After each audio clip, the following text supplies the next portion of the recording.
fast. Hey, John. So, a question here is: should you fast? Mhm. And then John will give his answer. Mike, could you give us an intake on that also? Mhm. So there's an edit portion. Hey guys, so there's a clean edit portion to go into that. Unless Bobo messes it up like he's going to. Ooh, we are high and dry over here. Absolutely fun training this morning. Nice little workout.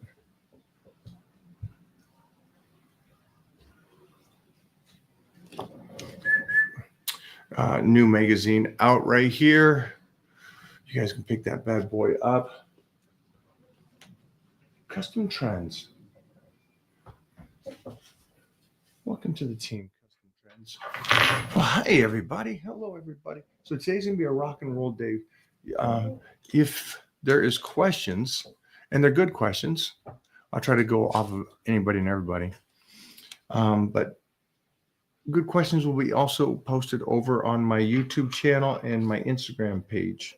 So hopefully you're using your names.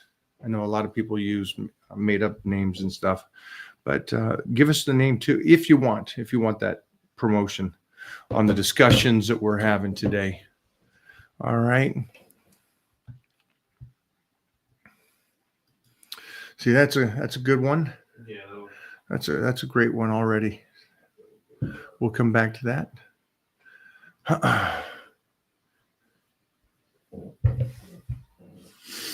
All right.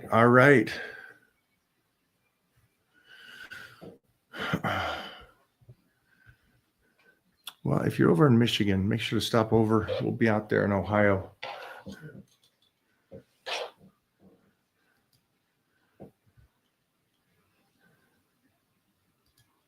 Another good one.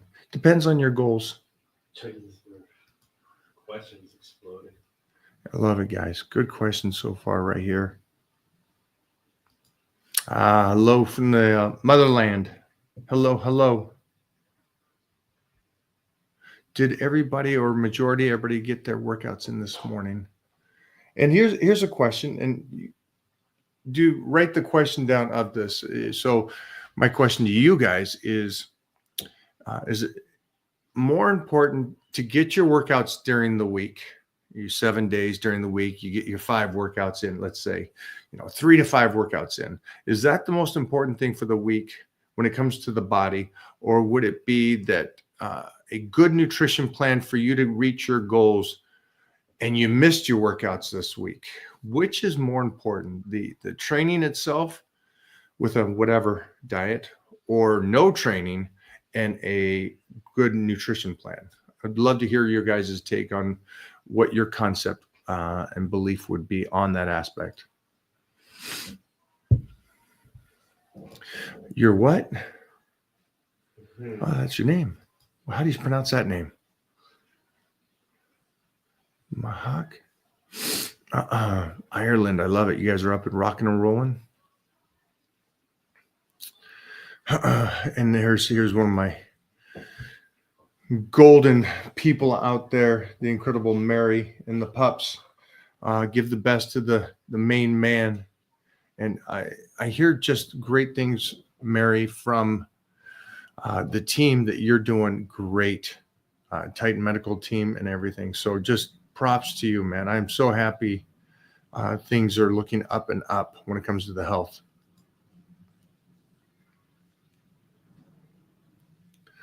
You guys are good. I love it. A lot of good questions going here. Good questions. You guys are rocking and rolling. I love that. We got some it's for Big Johnny here. Hey. Hi, superstar. How you doing? We are crushing. We're very toxic today. Just because we had a toxic, huh? Yeah, it's bad when you got a whole bunch of black belt Brazilian jiu-jitsu guys over, and Mona's talking smack to them too. So it's outlifting them. So it's a good day. It is a good day for sure, especially there. Jeffrey, if I wanted to hit his volume, is it on the computer or on this? It's right where you hold top right. Right here? Second option.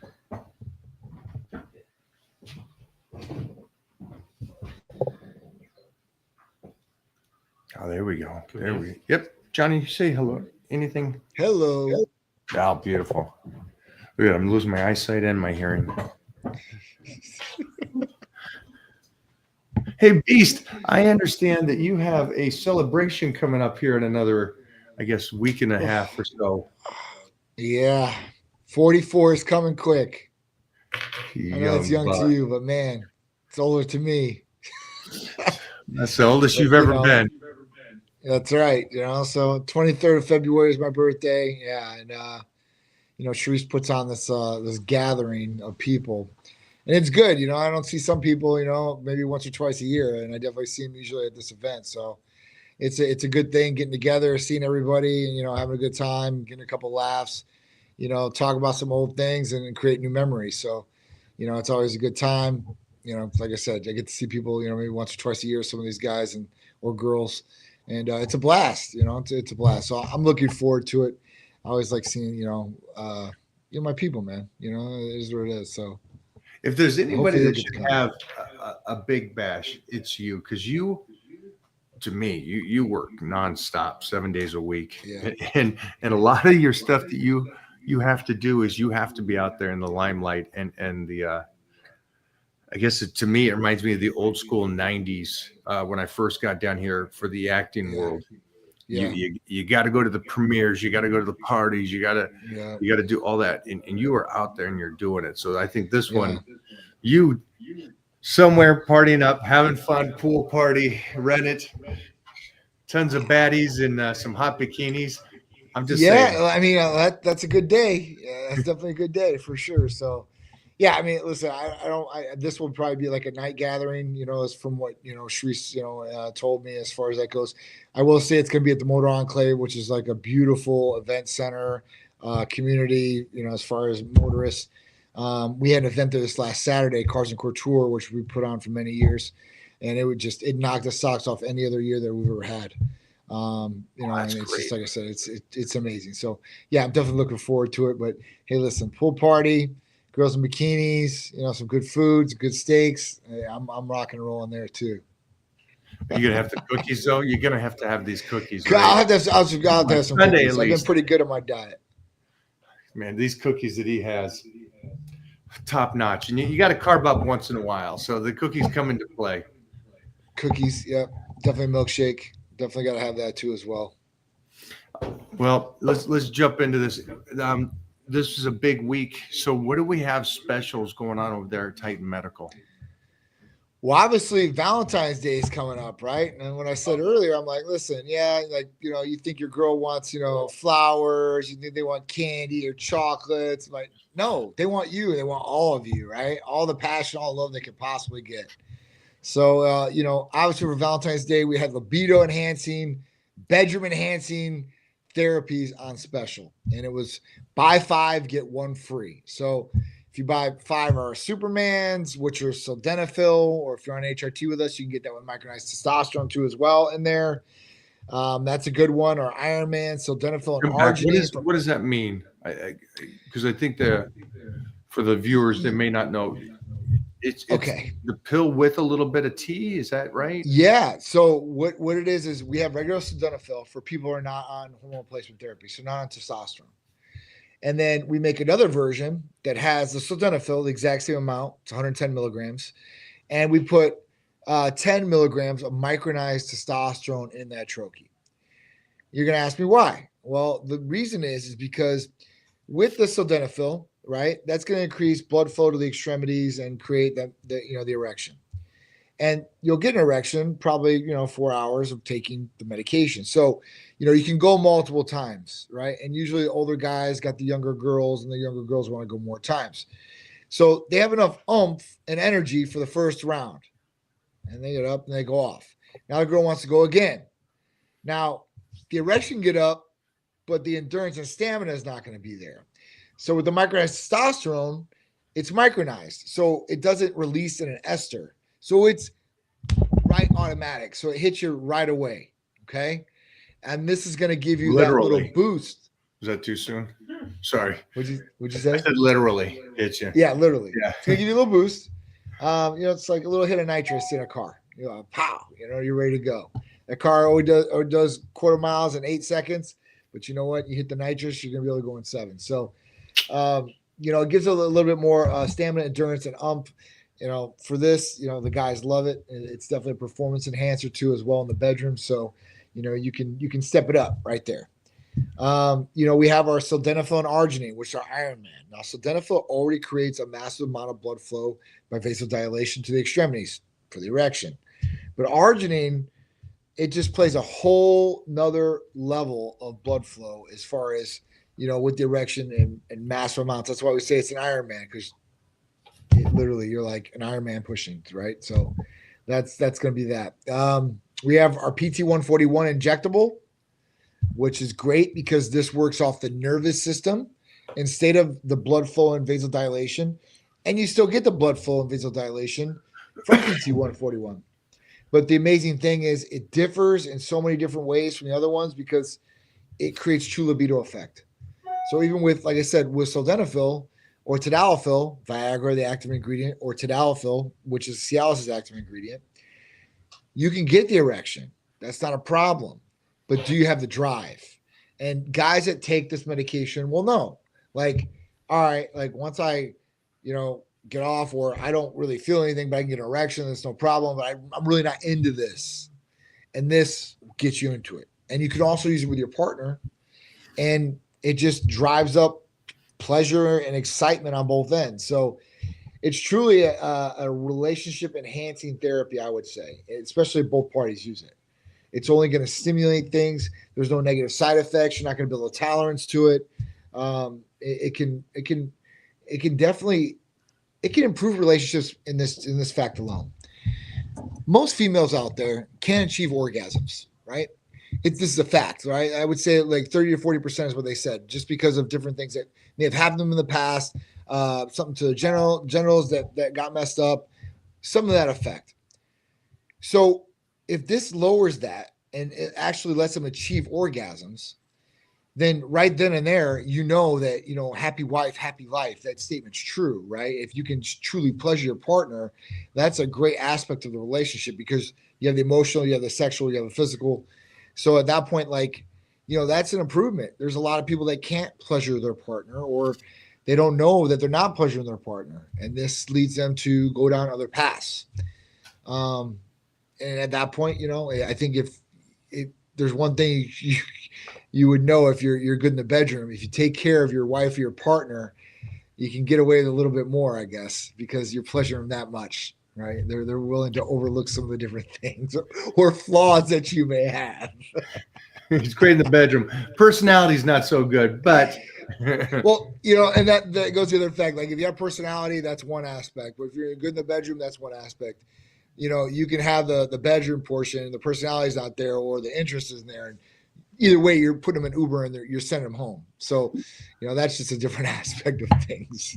Okay, I got a question for you, just so I'm correct on this. So we talked about a couple of the different types of pills that they can do, and then this last one is an injection, correct? Right. And the name of this that is PT141. PT141. Yeah, and that is FDA approved for hyposexual desire disorder. So at that point, it truly does. The studies are there. I mean, it's proven. So I mean, it's pretty good, and it's something where you don't have to take it before sexual activity. So it's something you would take like a maintenance dose every week, and you'd be ready to go whenever you want. So it's pretty cool in that aspect. Now, if you're not into injections, we do make it in oral form, and we add 2 other components to it. So we do tadalafil, which the vasodilator, it's the active ingredient Cialis. We do oxytocin, which is the bonding hormone. And then we do PT141 in that too as well. So 3 different aspects. And sometimes on the injectable, some people can get nausea sometimes, and we'd have them dose it down lower than what they were doing. But with the oral form, they really won't get any nausea. So that's a little bit benefit for them too as well. The only other one for guys out there, and I don't promote it very much, but I guess we can talk about it because at my event on Saturday, I had one of my patients come up to me and tell me how awesome this is, and brought his wife up to me and told her that I'm the reason she's getting the abuse that she's getting. Yeah. And what did you so- want for VD? I want to get piped down. All right. yeah, so basically the other one that I would mention is, this is for guys, is our Trimix. Our Trimix is an injectable that you would inject and into the penis, and at that point create a massive erection that will not go down, at that point, for at least three hours or so. So at that point, this is something that's used for people that may not be able to take sildenafil, which is Viagra, because they're taking, medication for the heart and stuff like that, like nitro medication. So, this is different things. So this is something that can be used for that.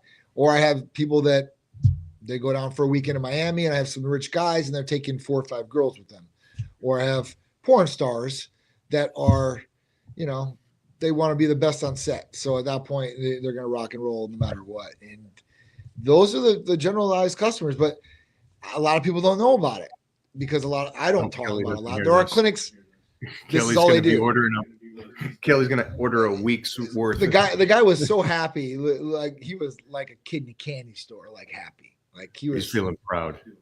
It and made this me kid- feel good. He was that happy. Right. I was like, And she was yes. smiling, I'm guessing. She was smiling too. And the thing is, he's a little bit older and she's younger. Younger. So it just works out really good. They've been married for a while, like over 10 years, like, really good guy. She's awesome. And, yeah, I mean, he's into all the preventative or the best things, the best of the best, like he wants. Like that's the best of the best of him. So Question it for really you depends then. on you. For the guys out there that maybe have ED or something, would they do a blood work first? Would they call you up? How would they go about this? How would they have that discussion with somebody to say, hey, I'm having a hard time in the bedroom? Sure. And there's a lot of guys out there in that category situation, so there shouldn't be any embarrassment out there or anything like that. But, there might be some different problems going on. Now, we don't require any blood testing for any of our libido enhancing therapies. So you can literally fill out through patient paperwork, see the provider, and get some of these different things. Now, listen, if you're younger and you're having erection problems and stuff like that, you don't have any, you're in your 20s per se or 30s, right? You shouldn't have those issues. You should be right. You should be doing good. And if you're not doing good, then that's something, maybe a blood test, you should want to go down that path because it could be low T, right? We don't know that. Even for females, they lose their sex drive and they're like, oh, what's going on? It could be a low T problem. So, to do blood work is only going to benefit you by knowing what really is truly going on. And then, going from there, because if it is low T and you fix that, you might not ever need a libido enhancer ever. I mean, I don't use them, I mean, she'll kill me. Like, cause those things, they just numb me out. Like I get so much blood flow. It's just desensitized and that's just is what it is. So at that point, like, you might be in that category or, there could be some other different heart issue going on or Is that whatever what it they is. So should do too? Just outside of Titan Medical, if somebody's dealing with ED, should they also just to make sure that everything's course. good, check with a heart Of doctor, course. see what's going on? Of course. Cardiologists, I mean, they can see different things as far as that goes. I mean, like I said, the older you get, the more problems you'll probably have compared to a younger person. So, this is something that you didn't have or you weren't experiencing in your 20s and 30s. And now you're in your 40s. So, yeah, I think a blood test, you look there, let's say your testosterone, everything's balanced out like it should be.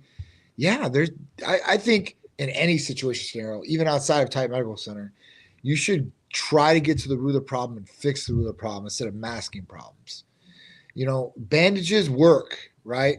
But if it's an open wound gushing, that bandage is only going to work for so long before you either have to replace or it doesn't work at all at that point. So, I definitely think that people should get to the root of the problem and try to fix the root of the problem. So, it might not be testosterone and you might be having it because of other issues. And this could be because of other medications too as well. This could be antidepressants or other things that could be messing with your sexual drive or erection. So even for females, shutting off that too as well. So it's very important. I got a question. Jumping from there into skincare, healthcare. Sure. Um, is copper back in? Do we have that? Or Yes. and I So know right there's now a we do. lotion. I've been using the lotion, but talk to us about people. They gain weight and then they Sure. lose weight, or they've been heavy for a long time and they're dropping that weight and they have that skin. Yep. What kind of things that they can do? So there's a couple different things that you can utilize from Titan Medical Center if you're going through rapid weight loss, or you've got some excess skin or some different flawed areas, or you just want to be preventative too, right? There's a lot of different things. So, I mean, but all these things are going to benefit. So, I mean, when we talk about those things, we could talk about like Aphrodite serum, which is applied like a cream to the face or different areas.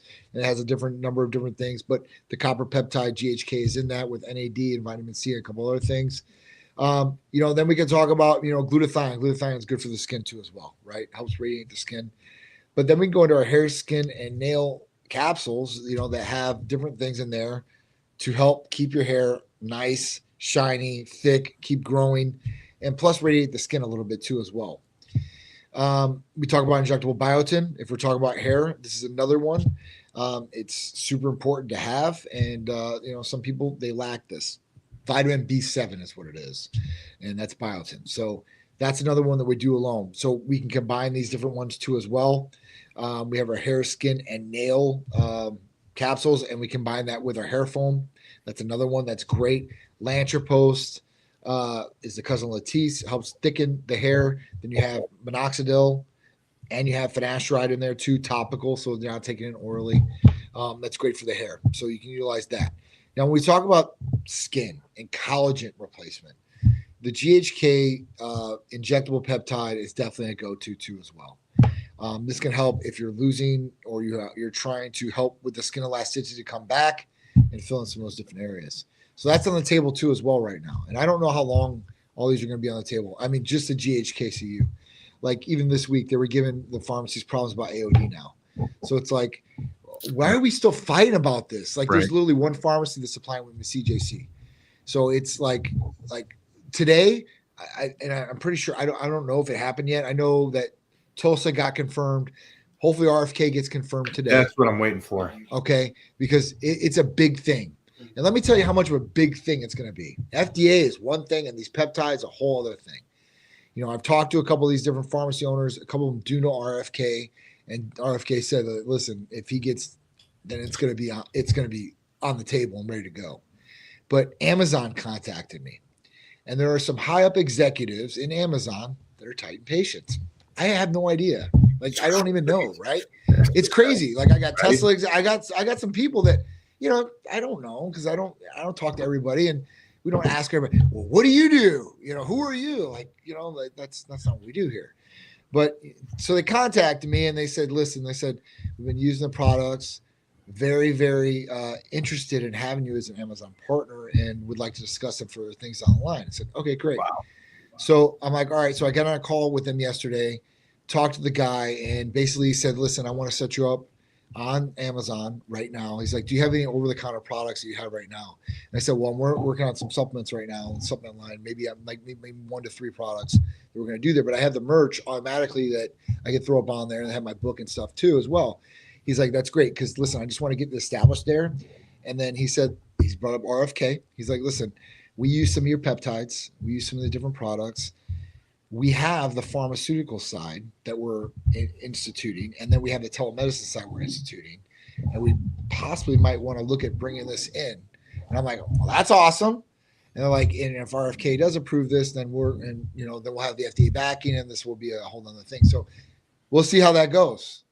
But that's where I'm saying. I mean, it's out there. So for them to give problems about these peptides still, it's like, man, this is crazy. I mean, we keep going back and forth. Yeah, I know you say it's crazy, but it's seen as much as, or seeing what's going on in DC and how crazy it is.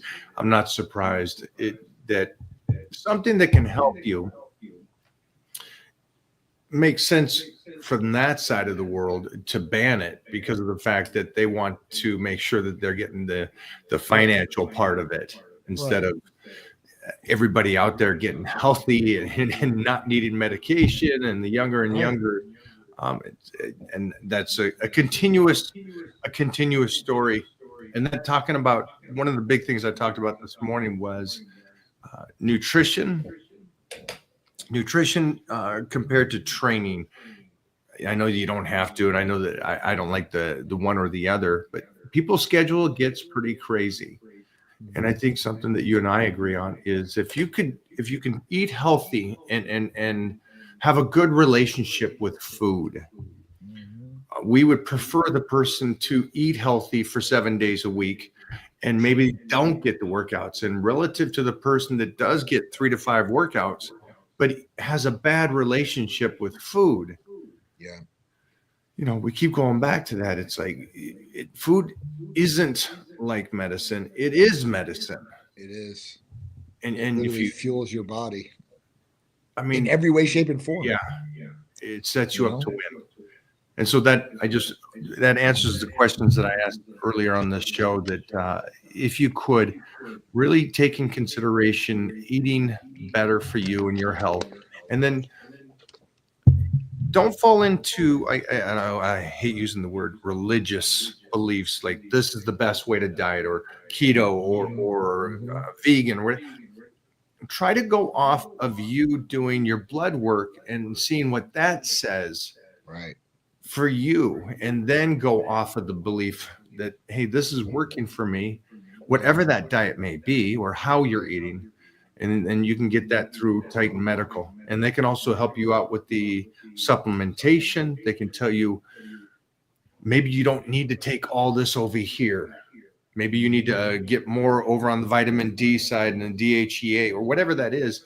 Again, Right. instead of it being a guessing game, a blood test can actually tell you what you need. Your personal self, instead of you asking everybody at the gym, asking the buff guy, hey, what should I eat? It's like, that's not going to do the trick. Yeah. Because what works for one person may not work for another. Right. That's just the way it is. I mean, got to understand that there's certain things that work for masses in most circumstances, but that's not everybody too. So, I mean, yeah, it's always best to see how your body reacts, especially with different diets. I mean, I've seen some people swear up and down they're eating the cleanest, and the cholesterol, it doesn't look good, right? Like things do not look good in their panels, right? And I see some people and they tell me what they're eating. I'm like, I can't believe your cholesterol panels look this good. Like I'm definitely amazed with some people. Like I'm like, holy cow, I can't believe this, but it is what it is. I mean, I've seen some people eat fast food every single day and their cholesterol panels and everything look good. And they're like, I don't eat clean. I'm like, well, their body doesn't reflect that, Right. but their cholesterol is good, right? Like even my mom eats like shit, and her cholesterol. She's 73 years old, and her cholesterol looks great. She's Man. killing it. What am I going to do? I can't, but she wants to lose weight. She wants to do this. I'm like, well, I can't tell you, like, your cholesterol is going to get better, but if you want to lose weight, I'm like, I would probably change your diet a little bit. Even your cholesterol is good, because you want everything to be working, not just, hey, listen, my cholesterol looks good, but does my body look good? Is my body in good shape? That's key too. I love it. We were talking. One of my friends had a stroke, and he's not an old guy in today's society. Out there does actually was a runner to the point where he was a Olympic coach. But you're talking about athletics, and you're talking about a guy that runs and then still has issues with his cholesterol, and right. So yeah, just check up, guys. Check up on yourselves. Pretty simple to do. But let's jump into some questions here. Best way to maintain fertility? Wow, that's a great question. It's a good one. Best way to maintain fertility: don't get kicked in the nuts. That's one. So don't ride horses. Don't be Sorry, a cowboy. Listen, fertility should be like literally like it should be a serious conversation, because fertility levels all over the world are plummeted. they're plummeted. Every country is behind. Every country, including the U.S. So at that point, like, we need men to be fertile. We need females to be fertile. So what's the best possible thing you can do? Well, you can eat the best you possibly can. That's one thing you should do. Train, be active. That's the other. Basically what we say to do, the 4 things, those 4 pillars: drink water, eat, get a proper amount of sleep, get activity. These are things that you need to do, right? You need to keep your body in the best possible form you can without having anything negative come into attack. That's pretty hard, because if you're taking different medications, this could affect fertility. Different things that you might be rubbing on your body as far as creams, lotions, or intaking could affect different hormones that could affect fertility. Not messing with any sort of anabolic steroid like testosterone or any sort of SARM unless you absolutely need it and somebody's giving you a protocol. We have gonadal support where your testicles aren't just shutting down completely. These are things that you need to do. The best things I would say is there might be some natural herbs and stuff like that you could probably take to increase sperm if you need to do that. But keeping your natural fertility is just keeping your body in the best possible shape you possibly can. And then not intaking things that could possibly affect your fertility. And like I said, that could be from different things you might be rubbing on your body or intake like deodorant, creams. Like there's endocrine disrupting chemicals in some of these things. And those can mess with hormones, which can mess with fertility. Much that hits it's so much. You have odds going against you as far as defending off every little single thing. But I mean, this is one thing I can say, right? Like when I had Peter, I was on. No problem. When I went to go get my sperm for this thing, same thing. So, if you're fertile, you're going to be fertile and you're just going to maintain that. And this is something where, that maybe you should check too. Get a sperm analysis. Make sure you're good there. Have a baseline of things. But if your sperm isn't the best, that's something that you can improve too with some different treatments that we have at Titan or you can get somewhere else. But like, FSH, follicle stimulating hormone, we have that injectable. That's automatically going to, just electrify and increase that signal to the testicles and increase sperm count and increase, testosterone too as well. And clomiphene's another good one. And that's what we use with HRT treatments to be able to keep the guy fertile because a lot of people come to us for fertility. Okay. And one big proponent or one big guy that advocates for that to us is Dave Palumbo. And Dave Palumbo, when he wanted to have kids, we were the guys that like put him on a couple protocols and like, boom, now he has 2 kids and he's good. But that was a big thing because a lot of guys, would abuse steroids for so long and be on cycles for 20 years. Never take any sort of gonadal support. So we have to ignite their testicles from atrophy for like 20 years, right? They haven't been on, they haven't worked, nothing.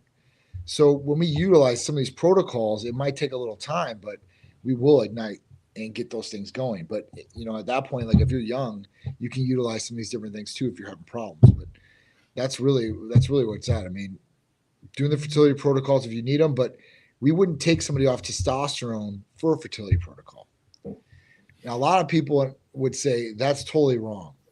That's totally wrong, John, because if you keep them on testosterone, their natural, level is going to be in the dirt and their testicles aren't going to produce semen.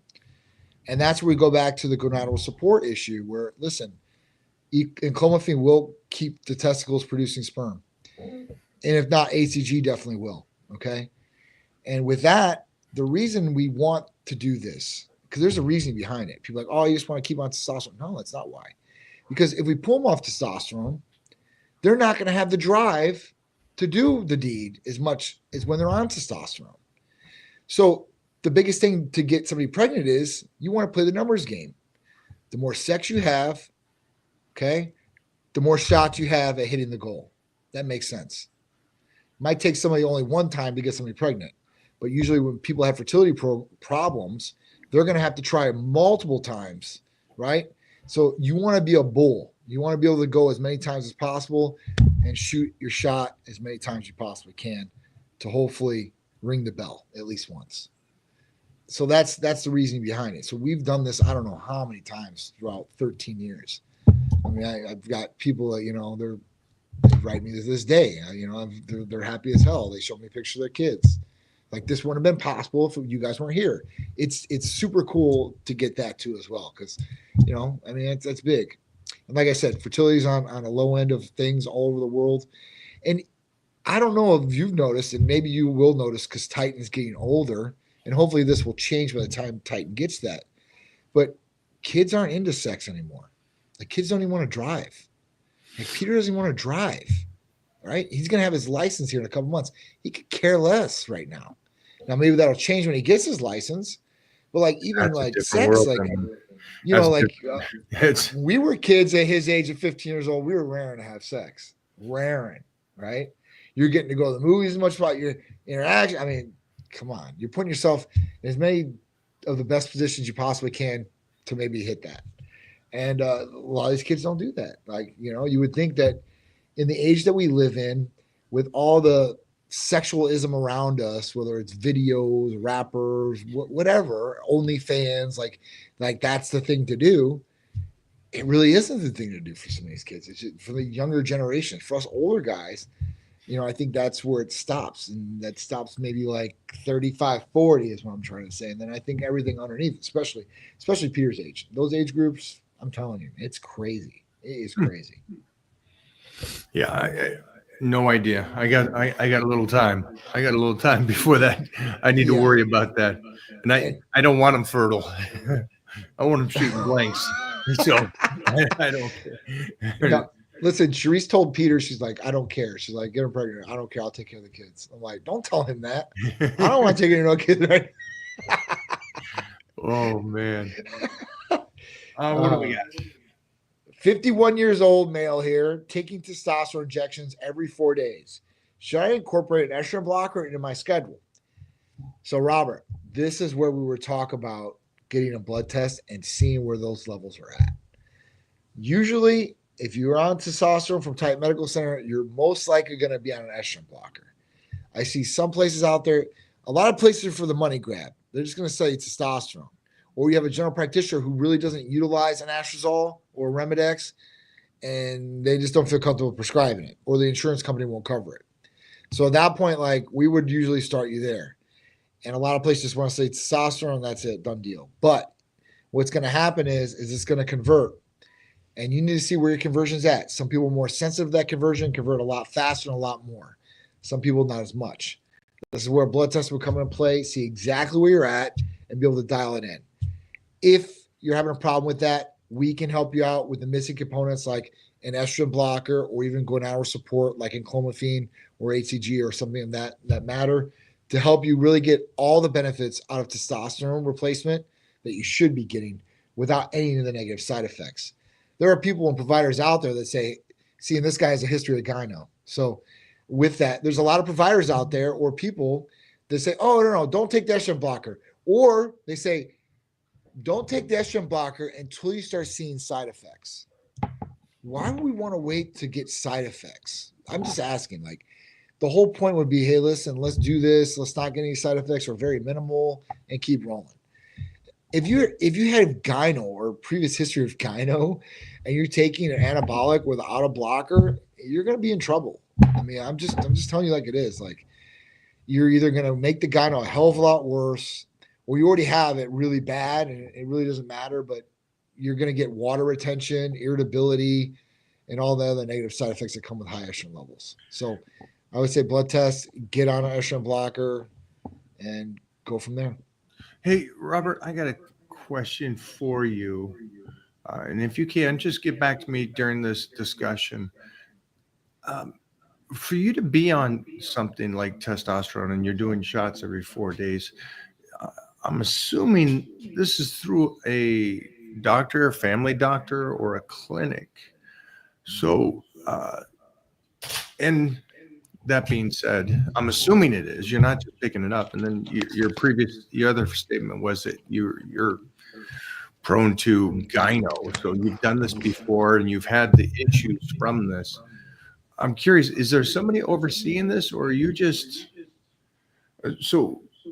Is this doctor, I mean, the person that you're working with, is this a family doctor or a clinic? Because it seems like it's a little, I don't know what the word would be. loose. Yeah. It's like, hey, here you go, have this, and then we'll figure it out in the next 8 weeks or 10 weeks. It seems like Hey, Mike. something's missing, like somebody's not watching you. Mike, Yeah. this is general practice. This is the really board. general This is practice. general They practice. just give it across to the you. board. Go to a VA. I got It's you. general practice. Even in some of these, most of these clinics are like that. General practice. I mean, I had one guy come in this week.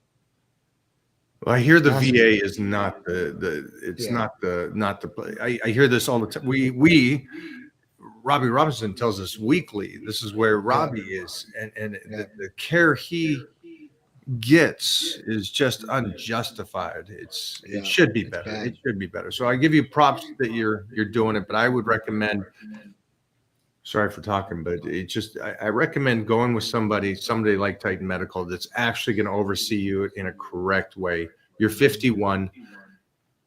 You could do damage to yourself if you're just taking whatever they're prescribing and you're not really keeping up on the blood work and stuff. Just as my thought. My thought is that. John, could you let him know a little bit about what he would get from Titan Medical in terms of like consultations from medical providers that he's not getting right now?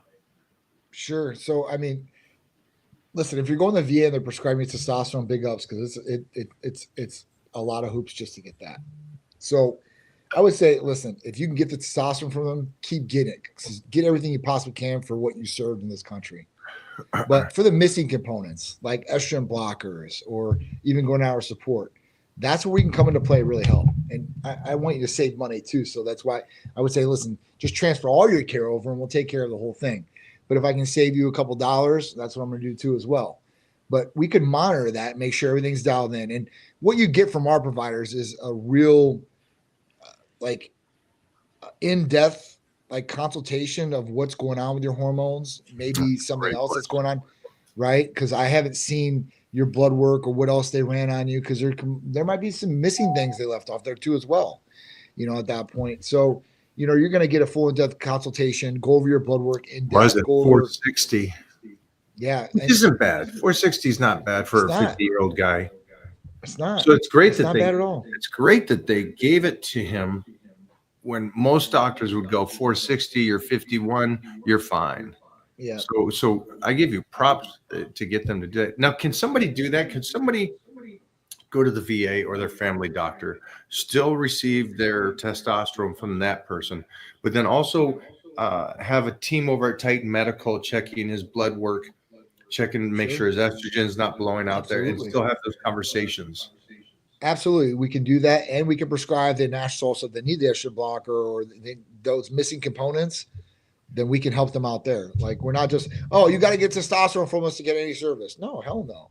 I tell the people all the time, like, listen, man, if you want to go somewhere else and you're getting your pack, you just want to do blood work through us, great, do it, right? Because we'll show our value, guaranteed. Even when we're just getting blood work, we'll go over on the phone with them, and they don't even get that from where they're going. Or support, that's the other thing. You're going to get 24/7 support. Like, if you have a problem, issue, whatever, we're here. So, that's the other thing. I mean, it's a lot different of an experience that you would get from the VA that you would get from Titan Medical Center. Last question for me for Robert is your level was at 460, and now you're doing a shot every 4 days. What is your weekly protocol? And then on top of that, what is your blood level at now? Where's your T level now after you've started this? I'm just curious to see if you're in those 800 to 900 range now, or where. Yeah, I mean, that would be it. The free two, and then the reference range, because VA might have a different reference range than what LabCorp or Quest might have. So that would be another thing to look at too as well. Good afternoon. Thanks, I just started taking. Yeah. Oh yeah. Awesome. Good afternoon. I just started taking MK677. What you suggest taking this every day, or is it okay to do 4 days on, 1 day off? Appetite seems to rise. So, I mean, I would take it every day. Could you go the 1 day off?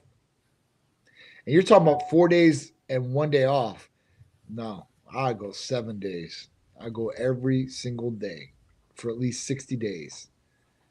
30 if you want to just do a small run, I guess, but 60 days, and your appetite is going to rise. But when you start going down that path like longer, your appetite's going to subside a little bit because you're going to build a tolerance to MK for sure. That's why 60 to 90 days tops, and then you get off and you do something else. Ozzy, is that it? Let me know what brought in the thought pattern on, because you want your MK is for recovery, your IGF, get those numbers up. A side effect is, yes, hunger, but you're definitely getting that kind of youth vibe going, right? Because you got such great recovery.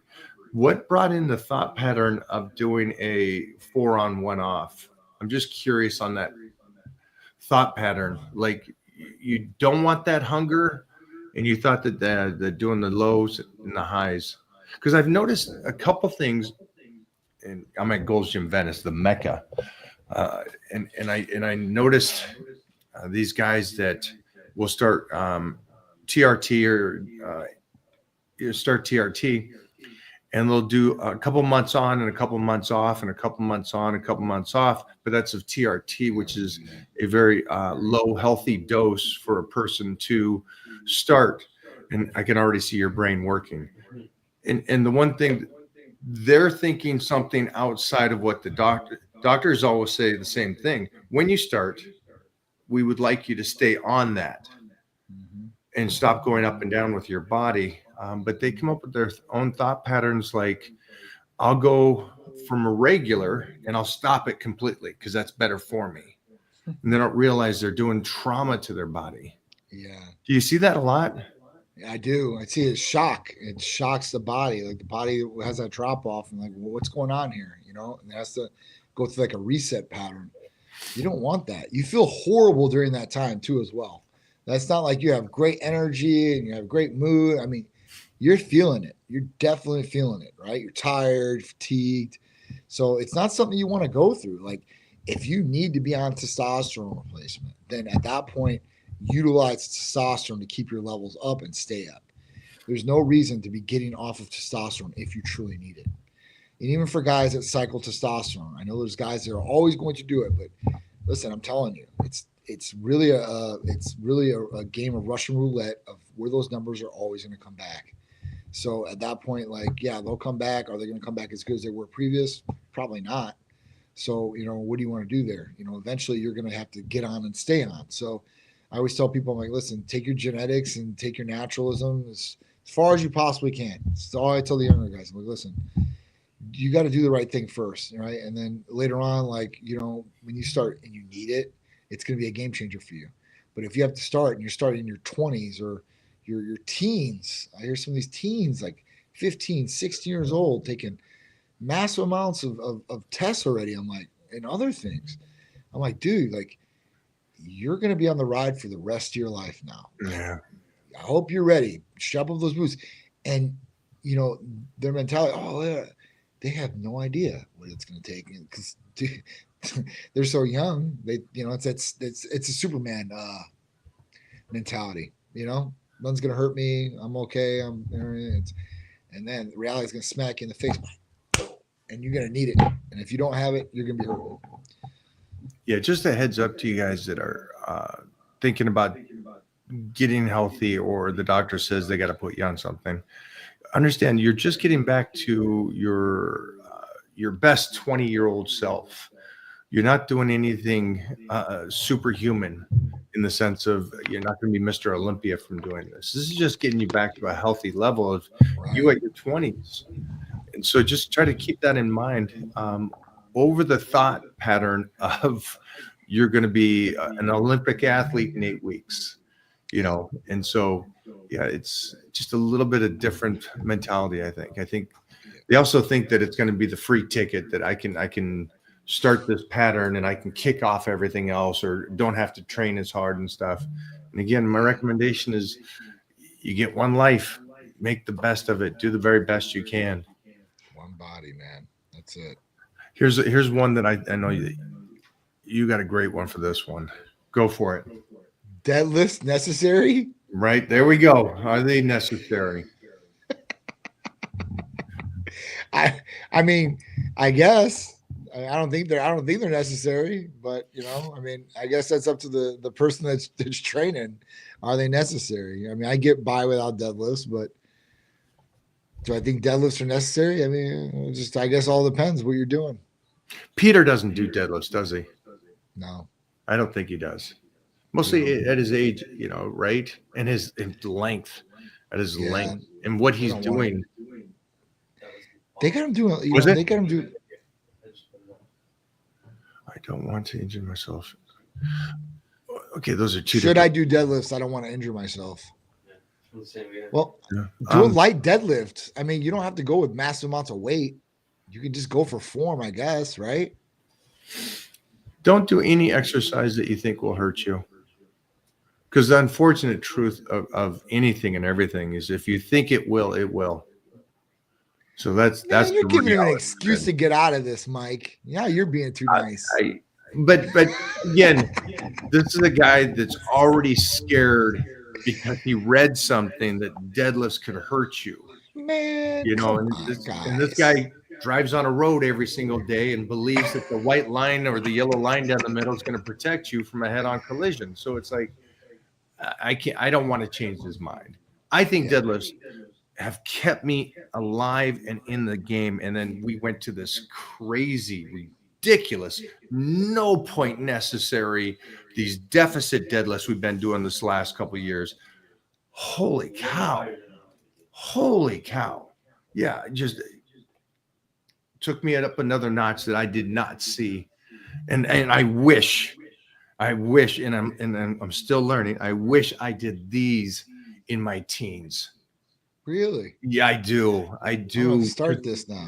The range of we got a 6-inch block, and we're doing sumos, but we're not doing sumos where that back's coming into play. We're trying to do sumos again. I believe a deadlift is a push, not a drag. Mm-hmm. There's two different ways, and I get it. When you're 20, I'll drag anything up. I like the fact of trying to keep it, and you're pushing out of the hole. It's a football hit. You're driving up and through him.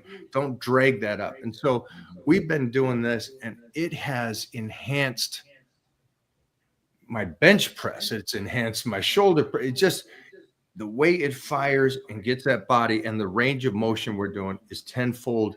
And we're just basically setting ourselves up in the most weakest position possible and strengthening up that much. And if you can't do as much weight, because you're coming off a 6-inch platform. Right. Biggest 6 inches.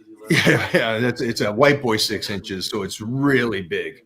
So, it's great. And so for me, a guy in his 50s, I don't believe it will hurt me. I believe it's going to enhance my longevity even that much more. But do you need it in your workout plan? No. Go and do pull downs. Go and do T-bar rows. You're fine. That's what I'm saying. Yeah, it's really up to the person that's training, right? Like if that's what works for them and they like it, incorporate it. I mean, I just know for me, start doing them now. I want to gut wrench Titan when he's about 12 and at 6'2". I want to gut wrench his ass up and over and go, I'm still in charge. So that's why I'm keeping these bad boys in when he starts popping off and bumping into me in the hallway. All right. Advice on what I should eat and what exercise should I do to get back for football? I'm turning 15 this year. Congrats, kid. Yeah. Hey, thanks for being here. Thanks for jumping onto this at that age. Props. Yeah, Johnny, 15. Yeah. 15, man. That's Peter's age. So, dude, eat a whole bunch of good food. Eat a whole bunch of awesome proteins, right? Like, carb it up all day because you're going to be training a lot. Obviously, you're already training for football. I'm sure if you're in a football program, that's one thing that I know about every football program around the country. Usually, they want you in the weight room. Usually, you're training, right? Yeah. Summer before you come in, and then once you make the team, you're training. Even, during the year, you're training. So, what exercise should you do to get back for football? I mean, explosive training. We were talking about things last week, right? Yeah. Like explosive movements and stuff like that, depending on what position you're at too as well. And then obviously, listen, you want to start building up the body in every way, shape, and form. That's where you start working out the different muscle groups and start building those up and be a monster all over, right? And then, make sure, like I said, it definitely depends on your position, but you're going to definitely get your conditioning into as well, obviously in the football field. So, Yeah. If you're a lineman, that's one thing. If you're a running back, it's a whole other thing, or cornerback, A couple things I'd recommend is find a hill. Find a hill if you can, a sand hill, a dirt hill. Get some sprints up that bad boy. Also, do your cone works, just your fours. Your down, overs, backs. Get that footwork. I know that you guys don't do 2-a-days anymore, which is mind blowing to me because that's crazy. 2-a-days just sets you up to be strong in life. But I think they tone that down quite a bit. Food, you're 15, you're in that stage of puberty. So you are golden. You're golden if you can eat. And don't eat like these kids that are saying, hey, calories in, calories out. Try to eat potatoes, red meat. I had my peanut butter and my peanut butter sandwiches. You're burning a lot. 15, like you said, you have an issue getting Peter enough food. Yep. Correct? I do. Yes. Yeah. This is the stage where, man, I'd rather you be over that surplus tremendously and put on a little extra weight relative to just burning that thing off every day. Yeah. Because football, you're going to lose 20 pounds from when you start the season. I always did. Absolutely. The heat. What's some food that you give Peter? Steak, chicken, white rice, potatoes. He eats fish. And then, of course, like I can't stop him doing this garbage, but he'll eat garbage food, man. He'll get these other calories in, which I don't like in particular. I'm not around. As long as but the only problem with the garbage food is it's taken away from maybe 2 hours later eating something good because there's still stuff from it. Is that why? Well, I just, at that point, I would like him to be a little bit more healthier in what he eats. I'm just being honest. Yeah. I mean, and so much more education than what we had when we were kids, like, listen, when I went to McDonald's, I remember my grandma, Yaya, she took me in and I was like 8 years old and all I wanted was a damn Happy Meal. And man, she went to the manager. She's like, all right, what oils are you cooking these in? Like, she got my food. She like patted all down, all the grease. I'm like, I just want the like. But now as we're older and we have the education about kind of what's in these foods and what it's doing to us, I want him to be educated about it. I want him to do the right thing just for himself. Like it will improve him all the way. I'm like, all right, listen, you'll perform better. You'll mentally think better. Your body's going to be better. Like, it's not a bad thing to eat good. Like, I think that's what it is. And like, I think the reason is because there's so much pressure to eat all these other junk foods that are around because friends are eating it, commercials, all the marketing that goes into it. And I would say 85 to 90% of the places when you go out, it's bad food, right? Like gas stations, fast food joints, even restaurants, like majority of the food is like garbage. Unless you go to a really high-end restaurant and you're paying a lot of money, you can get some good food. Or you go to the kiddie menu and you get grilled chicken breasts. That's the way that I order Uber. Like if I'm in a different town or city and there's not something that I want to eat that's going to be good, I'll usually go to the kiddie menu, order grilled chicken, and that's usually the most bland and most cheapest food that you can get on the menu. I mean, if he could eat better, I think it would be a lot better, right? I think he would, So it's something that I don't know. I as a father, I don't want to keep harping on him on it, but I think it's important, so I do. It's a tug of war, I guess. I don't know. I mean, I'm with you. I fully understand. I'm thinking back to this for this 15-year-old. I ate a lot of JoJo's, peanut butter sandwiches, whole milk, and milk, tons of pasta, tons. Yeah, I'd have a gallon of milk a day. That was my go-to. My proteins were mostly because I lived on a farm. It was a lot of chicken and a lot of eggs, whole eggs. So those I was lucky to do.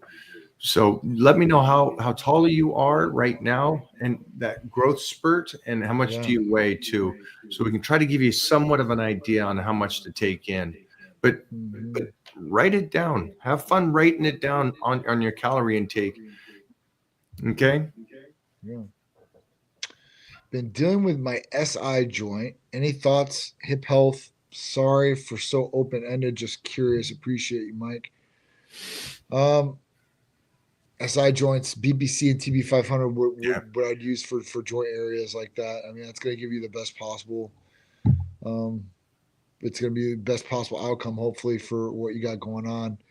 Inflammation taken away, that'll be the other one. Maybe some glutathione to take inflammation out of the body too, as well. That's what we would do for sure. Yeah, those are some of the things. Continue to try to keep that range of motion in there, and then down the road, there's a good chance Johnny's going to be teamed up with somebody that does PRP or stem cell. You know how bad it is or isn't, but right now, get on the peptides, get on the BPC, TB. Yeah, we'll see. We'll see about the stem cells. Hopefully, we'll have a good outlet for you guys to be able to go get stem cells done. That'd be great. Is Titan okay with splitting doses into biweekly injections if the patient prefers? Biweekly. So splitting the dose, right, 2 times a week would probably, that's what we do for our patients already, right? So it doesn't matter, sub-Q or IM. I wouldn't really recommend sub-Q. That's something that a lot of people are doing to microdose testosterone daily, and they swear like the levels are more even and all. Like I just wouldn't do it. I would do, split my dose, shoot it 2 times a week, 3 days apart. You'll be good to go.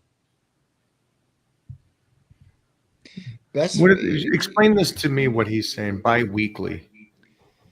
So I think he's saying every other week or weekly injections. Are you a fan of bi-weekly or weekly injections? So weekly injections, right? Because what happens is you have some doctors out there that they prescribe, general practitioners, the majority of them, that prescribe testosterone every 2 weeks.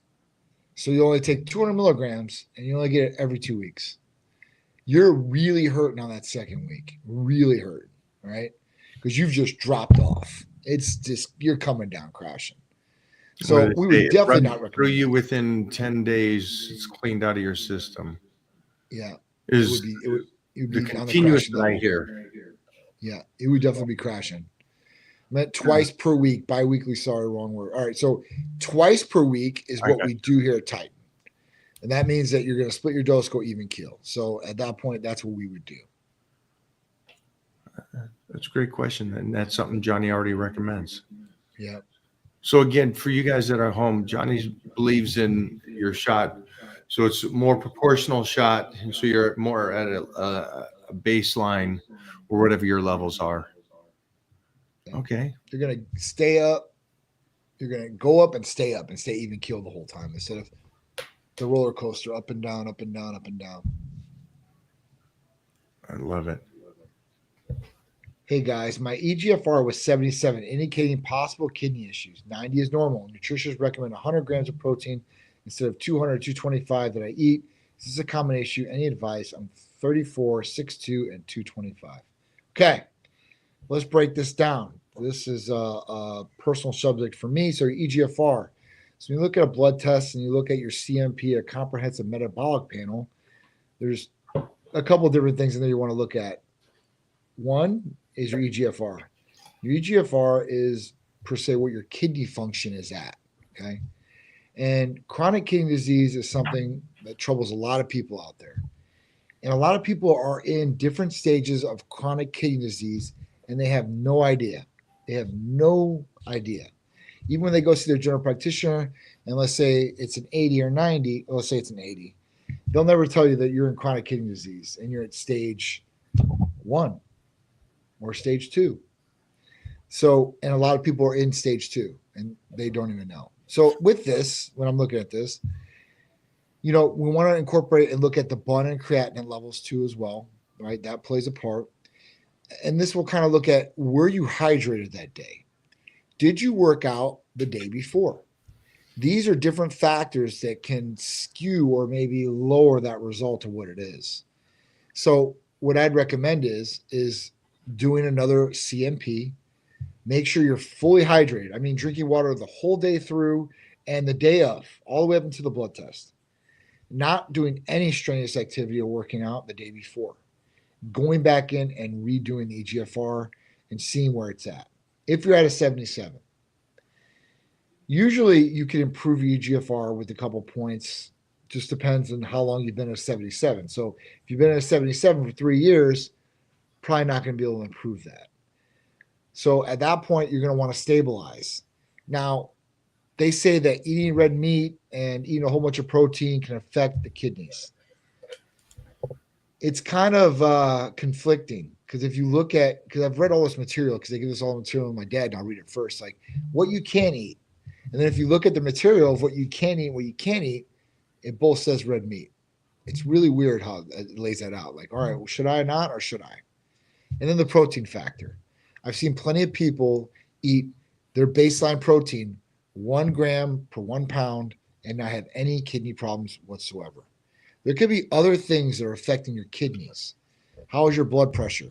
This is something that affects your kidneys directly. It's a silent killer. It's something you should look at. The second thing is, where are your sugar levels at? Where's your hemoglobin A1C at? Are you a type 2 diabetic? This will directly affect your kidneys too as well. If you have both of these things, you're at even higher risk for them to affect your kidneys. So that's what I would look at first before lowering my protein all the way down to 100 grams. 100 grams is pretty low. And I don't even think eating 100 grams was going to affect your kidney levels to improve those kidney levels even better. Because if you're intaking 225 grams of protein, that's pretty normal as a basis level. I mean, you're going to be able to sustain that without damaging kidneys. If you're eating 3 or 4 times that, that could be a different statement. You know, it could be a different result, right? So, you know, I would look at your EGFR, but do the things necessary before the blood test. Drink water all the way up to the blood test, fully hydrated, and make sure you don't do any strenuous activity or lifting the day before. Something else I noticed they keep talking about is also this gentleman is a big human. He's a 6'2", 225-pound person, and so the numbers may be skewed a bit just because he's a large human and he's carrying a lot of muscle on him.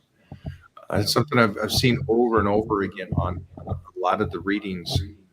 The doctors come back and go, he's just a large human. His number's going to be a different entity. And they do a lot of cool, what I like is the research they do is they do a lot of these bigger guys and they give them this kind of protein. You know, this 100 grams, this 75 grams, that's what you do. And they test it again in 6 months and they come back at the same as the bigger Same thing. portion. Because again, you don't need much protein to retain the muscle you have. You're taking in that extra for calorie intake and then also to build muscle, but to retain the muscle you have. And so it's interesting. It comes back. It's a new age. It's the cool thing is Titan Medical works with elite athletes as well. And a 6'2", 225 guy is not an average person. No. Try it. And you can also test it for yourself. Go down to that 100 grams for the next 6 months and test it again. Yeah. Thoughts on thymosin alpha-1? Doesn't have to be taken daily. Thymosin alpha-1 is a game changer, guys, for immune system boosting, building, and fortifying all the way around. This can be taken 3 times a week. Would I take it every day? Absolutely. 100%. This is something that would definitely be added into the mix.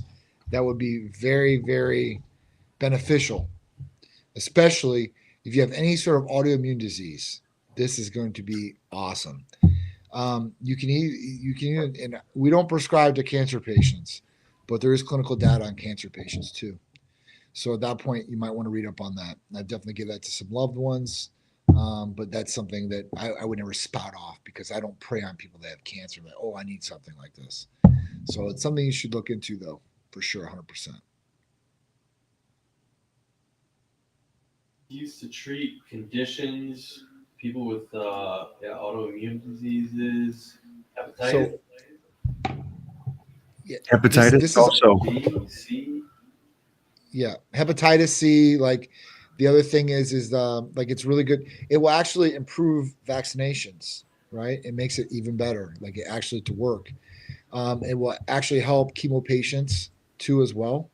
So there's a lot of big benefits from thymosin alpha-1. And what it basically does is it sends out two types of cells, T cells, killer cells and helper cells.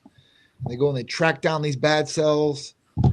The killer cell just, takes it out, and the helper cell helps rebuild back the cell. So super cool all the way around. Thymosin alpha 1 was a big one.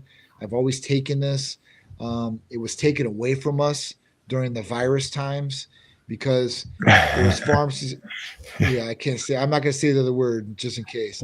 But during the virus times, what happened was this was a big seller, and there was pharmacies out there. And what happens is a lot of doctors, they don't know about these things. So what do? They have a pharmacy rep, and the pharmacy rep will tell them what these things do and who they should prescribe them to. And that happens in a general practitioner's office too as well. Like a Pfizer rep comes in and says, hey, listen, doc, I got this new thing for like inflammation or joints. Here's some samples. Go ahead and prescribe it to your patients. Let me know how it goes. So they do that, right? So when they gave the briefing on this, it was like a seminar. And this pharmacy rep was basically telling these doctors that this was the cure to the virus. This will knock out, eradicate the virus. So then these physicians, the one was out in California that did it, were spouting off that this was the virus cure, and they've got their license taken away. And then they blackballed Thymosin alpha 1 for years.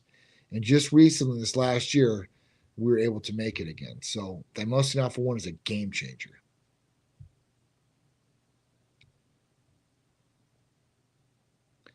Is MK677 worth it? So it really depends on what's worth it. Is it worth raising IGF-1 levels? Is it worth, gaining strength and, hopefully gaining some more calories to build a better body? It's worth it. Is it worth it if you're going to eat like garbage, not train, and do the wrong things? It's not worth it. Don't take it. I'll be the first one to tell you. If you're not doing the right things, don't do it.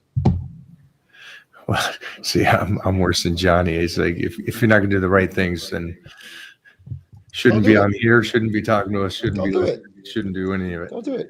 But you know what? People might not want to do the right things, and you know what, Mike? There's always that small chance that maybe that we get through to them. So if we can help one person in this conversation, or maybe bring them over that line to they want to change, then hey, listen, that's great. We had an absolute savage with us today, and I noticed, not Bobo, but I noticed that this kid is a black belt in Brazilian Jiu-Jitsu, competes, does very well, 170 pounds, could tie me up into a pretzel, and I noticed the strength he lost from going from MK and just going, hey, I stopped for a couple months and not doing anything. Yeah. And the drive, the strength, the desire in the workout. And man, I tell you, when he left, that boy was beat down mentally because we didn't stop teasing him. It was like you built up so much, and you're a very competitive person and stuff. Yeah. And if this helped that 1% just to get you mentally there, just to get you mentally wanting to lift better and do that and get the recovery right in your peak years at 32, this is your time, son. For sure. This is your time. So for me, I said to him, you call Titan Medical and get back on the MK. I said, yeah, that's, so I know it works. Yeah. It works. It's definitely worth it as far as that goes, man. I mean, I don't know. I've had a lot of guys. I know there was a question on here too. What would you recommend for ectomorphs? This is something I would recommend for ectomorphs. You got a problem, you can't gain weight, take some MK. I mean, I wouldn't really recommend this to too many girls out there, but I gave it to a couple girls that were very disciplined and really wanted to build the bottom end, and they really did a good job doing it too. So, I mean, that's if you want to build, this is definitely one that you guys should be able to take. That, I mean, right now, even the clinical data on it, like they're giving us like 55-year and older, old people. And the raising IGF-1 level is 123% on these people. It's amazing. There we go. Big Mike, I'm in the military, so running is an unfortunate part of my training. That's sort of mandatory. Any tips on building muscle in combination with lame cardio? So, I went to military school, so I know how, the conditioning portion of it is, right? You're running a lot, you're running formation a lot, but you're also doing a lot of different training, right? So, one big thing that, was always a big thing for me, it was push-ups and pull-ups. You'll do a ton of these things. Yeah, I mean, using that and then weightlifting, incorporating with the cardio, and then be able to eat a little bit more calories, I think would set you up for success. Yeah, let's bring those calories up the best you can. If you're in the military, depending on what branch, you should be able to eat pretty well. From the some of the USO tours I've taken, obviously the further away you go from the Marines, you eat better and better. But yeah, just try to get the calories up, and then when it comes to the lifting, the less reps, the heavier weights, the less time in the gym is going to help you the best, because it's going to try to offset. You're out there, you're doing the cardio, you're really kicking into gear, and you're probably running with packs on, or at least at times you're running with those packs on. So you're really beating your body down. So I would just try to stimulate to the least amount in the gym, instead of going ballistic here on the cardiovascular and also going ballistic on the training. You just got to find what works for you to put that size on. Push-ups, sit-ups, and pull-ups. Tons. How to make my lower back more armored to help my conventional deadlift go up. I mean, you work lower back exercises, correct? It's pretty simple. Yeah, partials. Do other exercises to strengthen it. Do good mornings. I think good mornings is a huge one, mostly for conventional deadlift. But also squats is going to help your deadlifts go up. So don't think that one dimension is it. Good mornings, T-bar rows, bent over rows is going to help that conventional. You getting stronger in all aspects is going to help you get that better. And you look young and stuff, so I wouldn't go away from sumos either. I'd go back and forth. Definitely. Any thoughts on SARM Rad 140 for strength and dry gains? Kind of concerned about hair loss. I'd be more concerned about the liver toxicity and then possibly shutting down your natural production. I don't think the strength and the dry gains are worth that. I think. What's a dry gains? They look grainy. They're dry. Like, that ain't gonna make you dry like that. That ain't no thing. That's just made up. It ain't gonna make you to cement, man. You ain't gonna be like that. So, listen, there are way better things that you could utilize for strength and gains in general. I mean, MK is going to be way better, I think, to this. I've never heard anybody talk about SARMs in a beneficial way. I've not. Unless they're slanging it. I see all the people slanging it, talk about it. I'm like, I mean, if you're selling it, that's one thing. But I've never heard good benefits from it. I've seen bad side effects. Bad side effects. That's why, I mean, honestly, listen, pharmaceutical companies were the ones developing it. There's a reason they dropped it. That's the reason they dropped it. It's a select androgen receptor modulator. They were building it just like a SERM, select estrogen receptor modulators. And those are FDA approved, right? So yeah, SARMs, they're just no good, man. There's just too many negative side effects. Like, if you're gonna want the gains and you're gonna take this, if it's going to shut down your natural production, you might as well go on test. I'm just being honest. You might as well go on test. Remember the question earlier? The guy says, is MK worth it?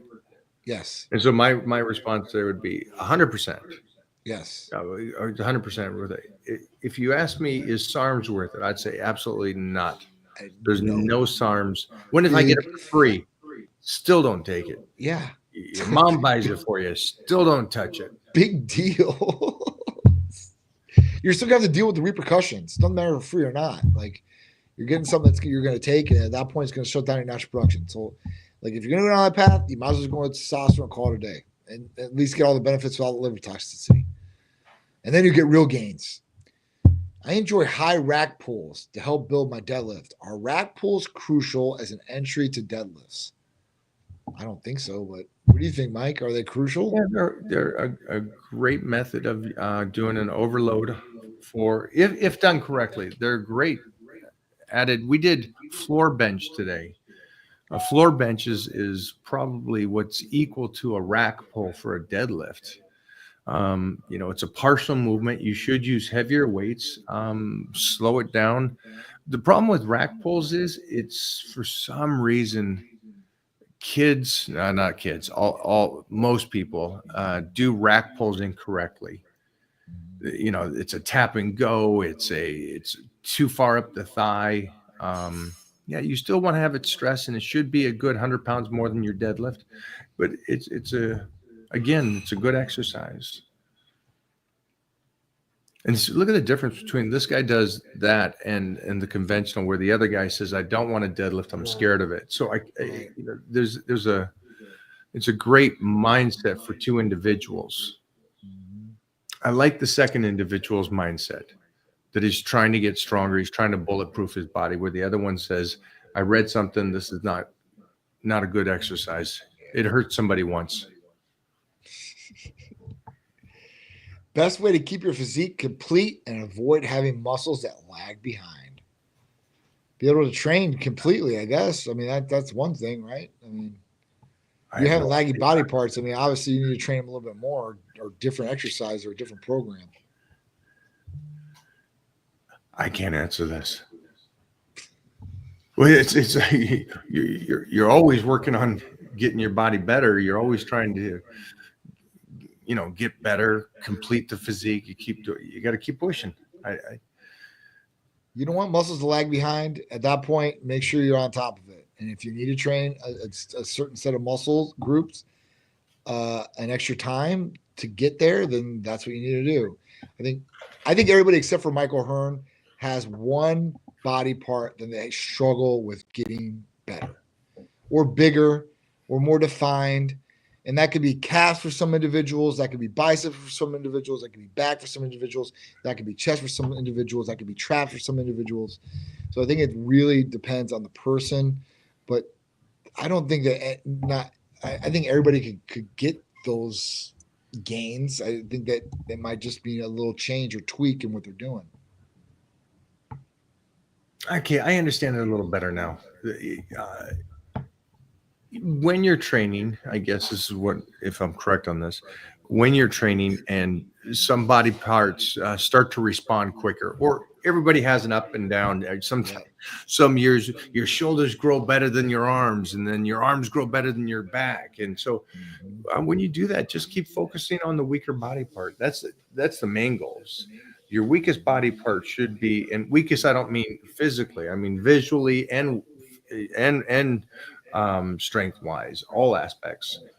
Just work on that part harder or smarter. I don't want to say harder, smarter, to keep it up with the rest of the body during your growth, and then manage the decline. So on the reverse side. Hey, Mike, 29, 6'3", 248, just in case my calories again to around 4,600. Seeing great gains in this off season. However, I feel severely bloated all the time, but I don't want to give up. Thoughts? That could come with the territory eating that many calories. Yeah, what food you're eating too as well. Yeah, you'll have good days that you feel it, and certain days that you don't. What's a good sign, though, I think, is that when you are trying to put this size on, you're eating some great calories. First off, great job.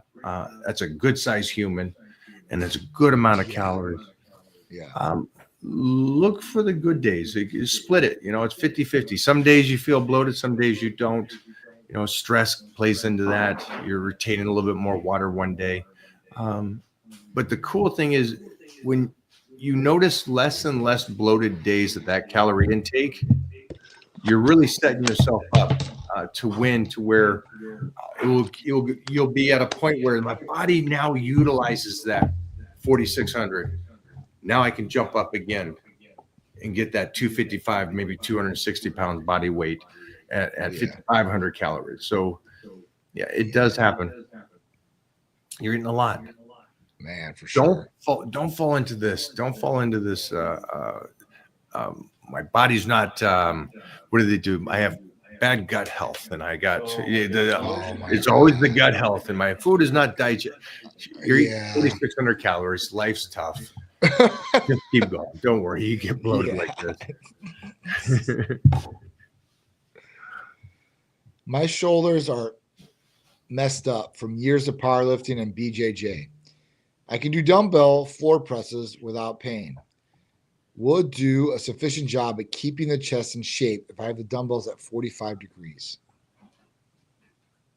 Well, see, that's a true power lifter. He knows that he can open that shoulder up to keep it safe. So, Yep. part of the wear and tear of our legacy, my friend, powerlifting and BJJ, two things that, if done, a little off, could wreck stuff. But I would say don't give up and jump on over to Johnny and Titan Medical. EPC and TB for sure. Yeah. We got some awesome healing peptides. We'll definitely help you out for sure. Yeah, get on there. Take some extra collagen. Don't give up on that. I would hate to see somebody that's done this with passion to this point to not do it. Johnny's in there, and Johnny's shoulders are gone. And we're also just follow along over this next couple of months. Me and Johnny going to go down to Mexico to see a show. Oh no, I mean to do some stem cell therapy as well. So,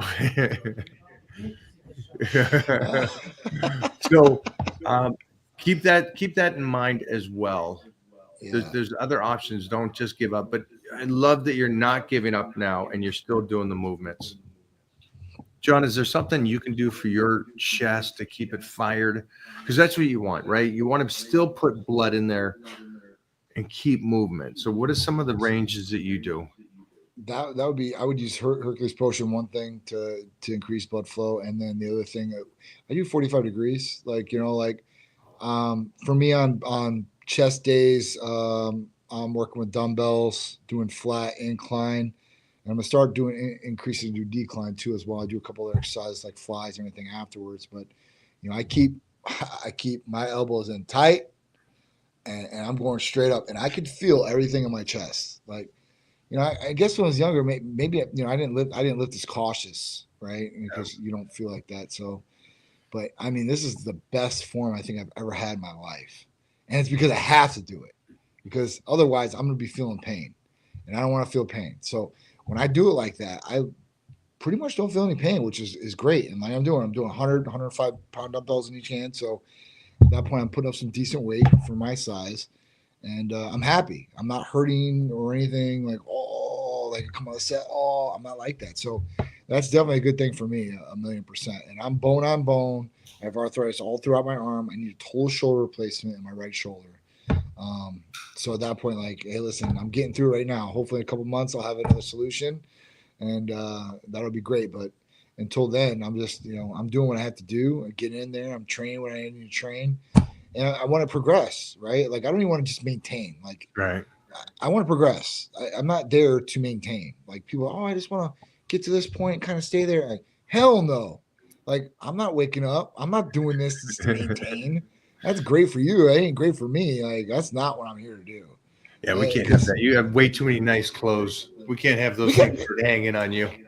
Way too much nice shit. Yeah, there's no way. There's no way. So, I mean, obviously, listen, and in the beginning of Titan, I was a lot bigger. I was like 225, 230, right? I'm like 205 to 210 right now is where I fluctuate. Yeah, but you're a different 205, 210. Yeah, I mean, you're different. You're right? a superhero 210. It looks. You're walking well.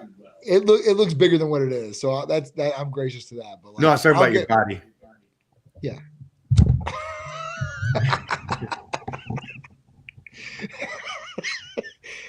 Sorry, you threw that to me. I had to take that one.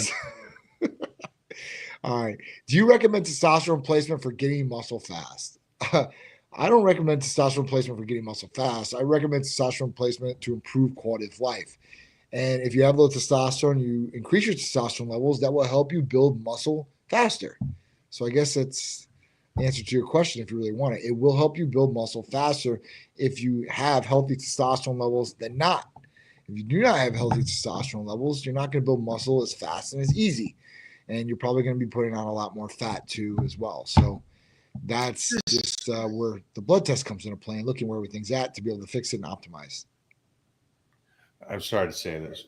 This probably isn't the kind of person you would want as a client at Titan Medical. Am I wrong on that?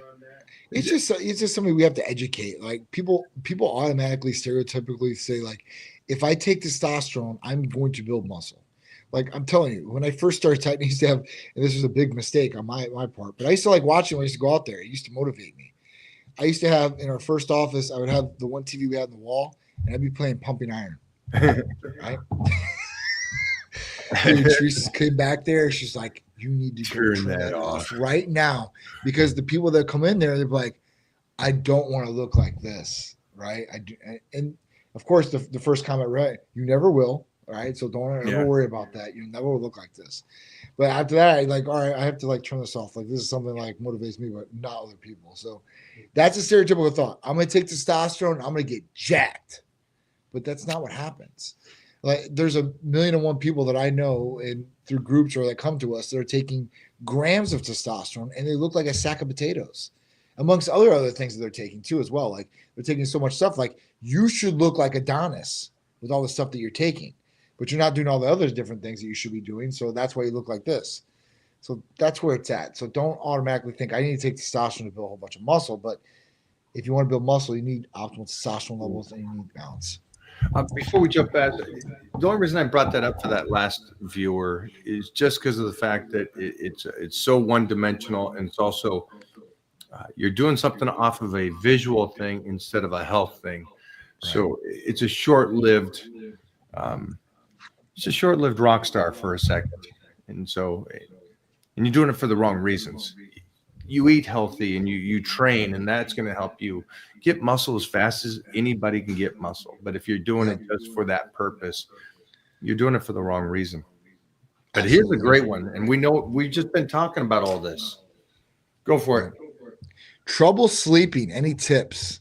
So obviously sleep is a major part of everything that's going on as far as recovery, revitalization, recharging, rebuilding muscle, and the whole nine. It's super, super essential for your health. What do we have for sleeping? So Titan Serenity is one of our main things that we utilize. It's all natural, has L-theanine, magnesium, and taurine. So it's going to help you go to sleep, stay asleep, and hopefully get in that good REM sleep so you get all the benefits for your sleep. Super, super awesome. But, outside of that, turn off electronics at least an hour before bedtime. Don't look at your phone an hour before bedtime. Like, put it to the side, try to turn down the lights, try to get in the most calming manner that you possibly can, and try to sleep the best you possibly can. Try to sleep the whole night through if you can. Go to the bathroom beforehand, do everything. Did you say MK? MK is another one. Right? I said Titan Serenity, but MK would be another one. Or any of the other GHRHs like CJC or anything else. These are going to be essential for helping you go to bed and getting that deep REM sleep and having their best recovery with IGF-1 levels increasing too as well. A couple of little bullet point here, fast ones. Ready, go. Should I be sore the next day after a workout? Yes. I mean, if you're doing something right. 2 days afterwards, you're going to be sore. I'd be great if you are. You're not always sore. Mostly if you're pretty consistent. There's days you're sore, days you're not. I think the more you get in the routine, the more you're on it, the less you're sore. Yeah. Obviously, when you start that first time, or you keep going back and you haven't went, and that's the problem. A lot of people, they just go back and they do the hardest exercise they possibly can, do the most they can that one day back, and they're so sore that next week that it just detours them to ever want to go back again. Is hitting biceps twice a week okay for me in my early 40s, or should I do more? I think twice a week's good. I don't know. I don't think about doing any more than twice a week. I think twice a week is good. Do more. Holy cow, you're a psycho, man. Good job. Wow. I got those programs. Do it 5 times a week. Go for I would do 2 times tops. Is this where we're going next, Jeff? We did the one that you D- did. right there. Mile, 46 years old, thinking about TRT. Is it worth it? Worried about side effects. So TRT is definitely worth it if you need it. And having everything monitored is the biggest thing. And having the right components with testosterone to make sure you have minimal to no side effects and getting all the benefits of testosterone. It's totally worth it. They have so much clinical data on why it's worth it and how much it helps your health that it would be a disservice to you if you had low testosterone not to do it. Yeah, you're 46. Go read some research on the benefits. Yeah. On the benefits of having healthy T levels. Hey, Mike, 49 years old, looking for the essential supplements for someone wanting to maintain peak performance. Well, testosterone would be one. I would say there's a blood work that Titan Medical does, both for your natural testosterone levels and free. On top of that, also a secondary panel of amino acids, essential amino acids, and it will tell you what you're lacking and what you're good at. Yep.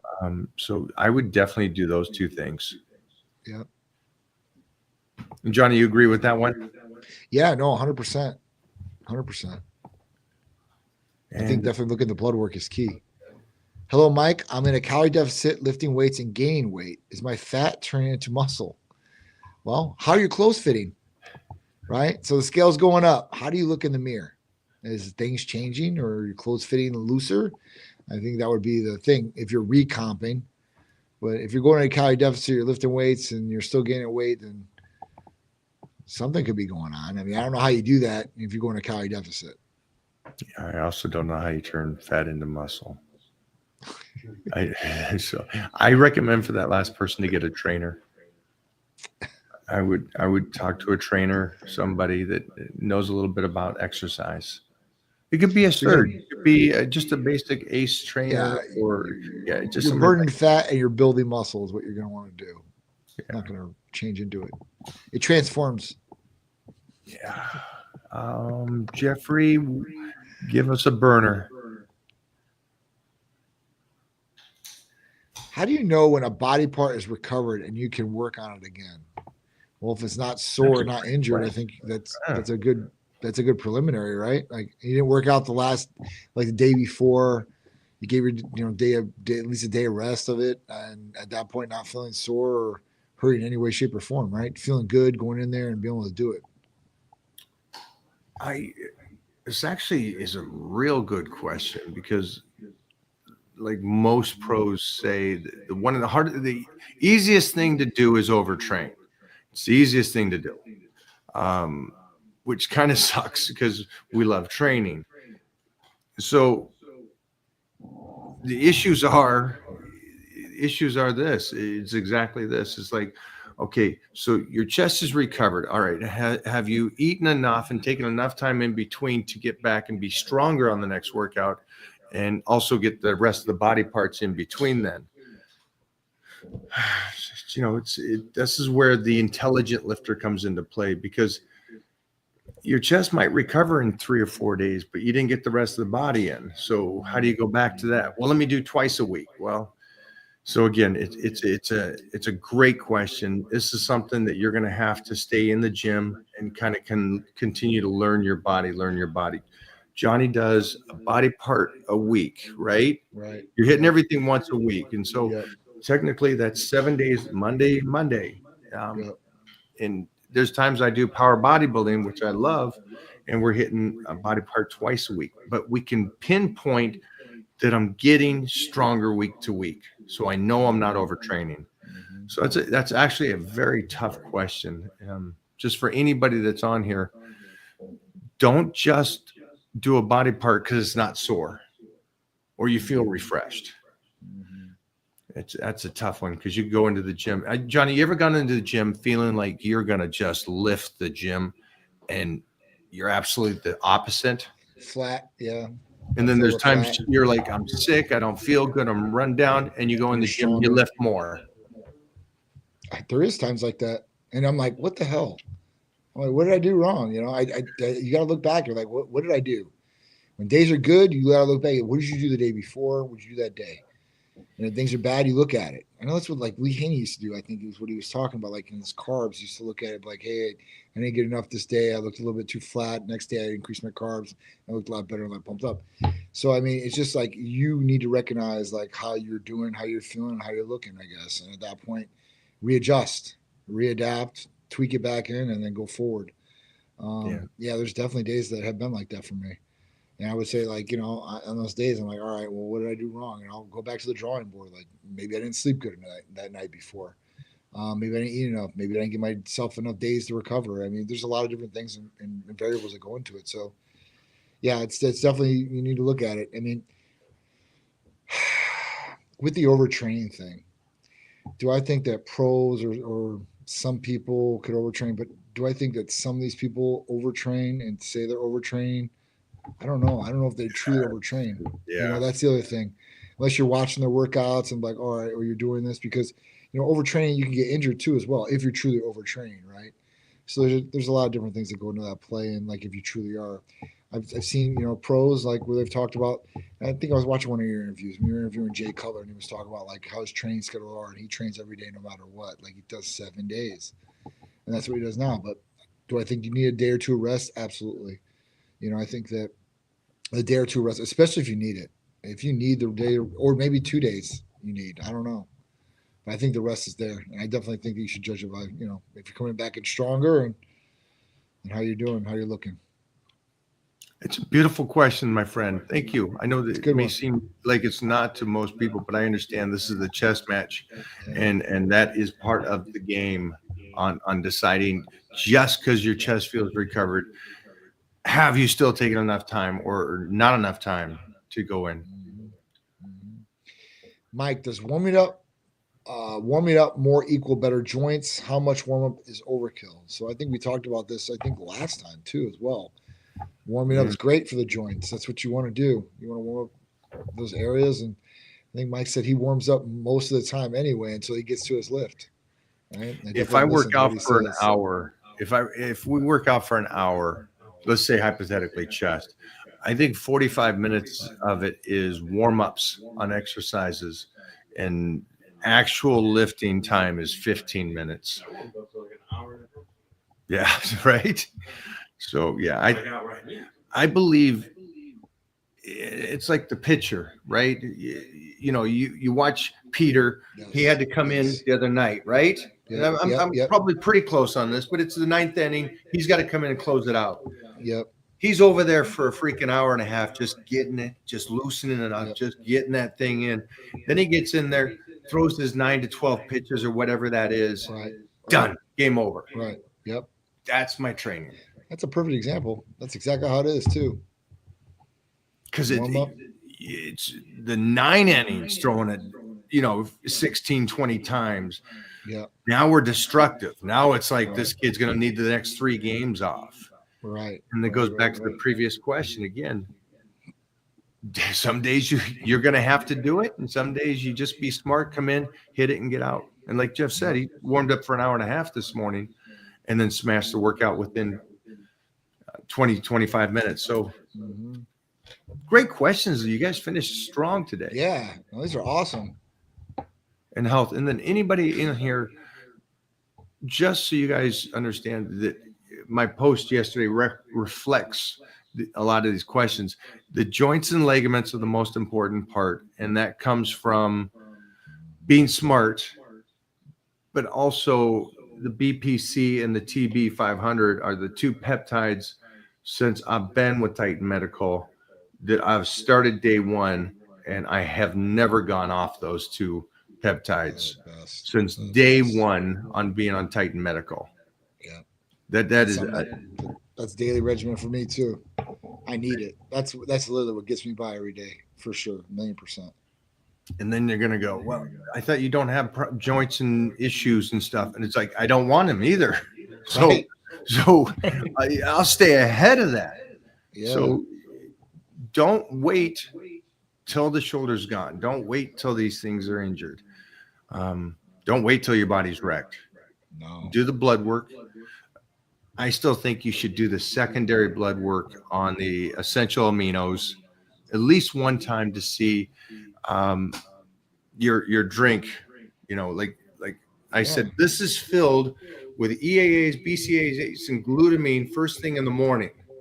Mhm. That's additional to the Hercules potion and the EAA. So again, I would rather have enough than come up short. Absolutely. That's what you do want an abundance of. I mean, you want to, I mean, that's only working for your body to help enhance. Jump back real quick on. You got V-Day in another day, so make sure to give Titan Medical a call.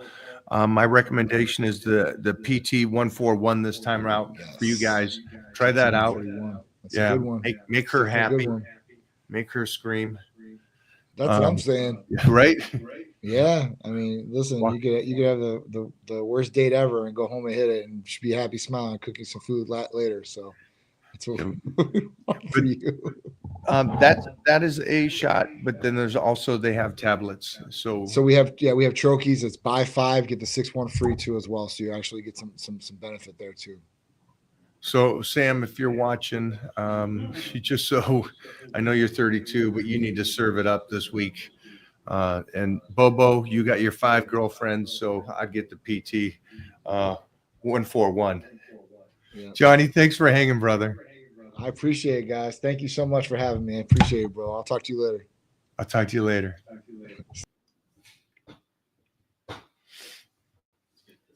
One right here. Yep. Ooh, What's up, dog? From ET Nem. I enjoy lifting, running, and BJJ. How do I balance all 3 without overtraining? Thanks. I don't know. I don't know. I don't know how many days you're doing BJJ. I understand the running. The running, you can probably have the best intelligence around going, hey, I need to run about 3 days, because you don't need to do the running on days that you do BJJ, especially if you're rolling at the end of class, right?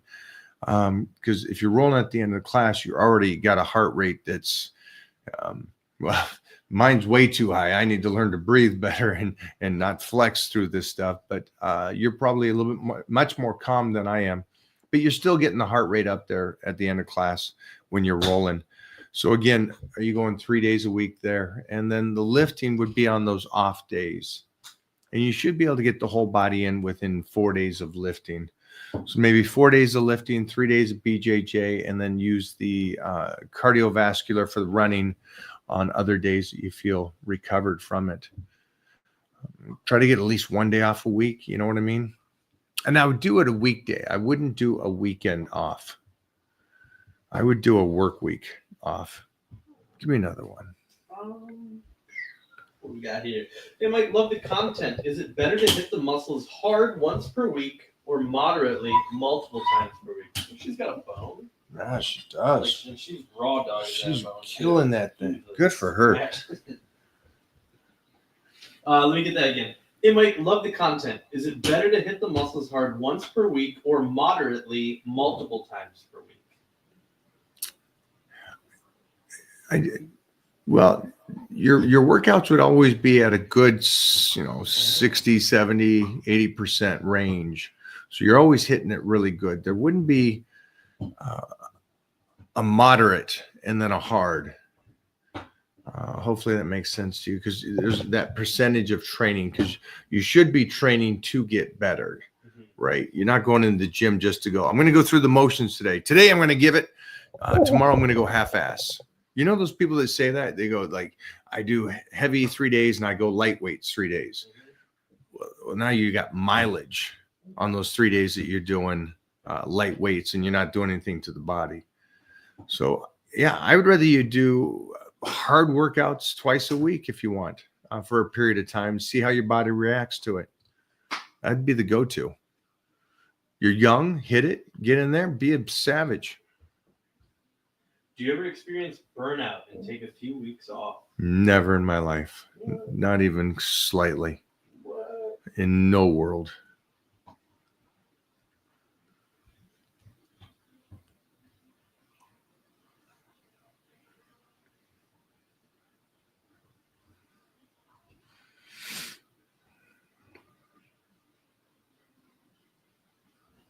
If I work manual labor, should I go straight into workout or warm up? Does he mean like from Wow. Yeah, he's saying that because he does hard work, that he's already warmed up when he goes into train. Yeah, I would make sure it's two different worlds. Two different worlds. Should always warm up. Anybody that's here, I recommend warming up. Moving through the exercises, understanding the motor skills for that exercise, continuously raising the weights till you get to your working weight.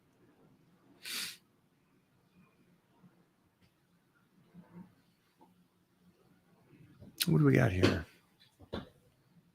I have 17. I start a few years. Do you have any advice? Is he Maybe saying? he means I'm turning 17 in a few weeks. I would say that so. Do you have any advice? Eat. Make sure that nutrition plan is on point and absolutely crush. Utilize 17, my friend. Utilize the age 17 and how well your body is working with you.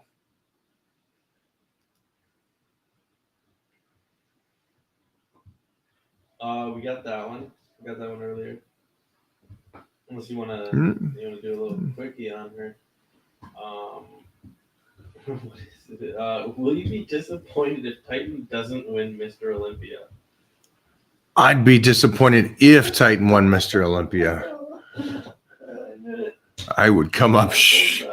I'd be a sad father if that's the route he went. What? Dude, come on, Mike. That's all he's capable of. What are you talking about? Oh, that would be. I'd be the last guy that I want my son doing that.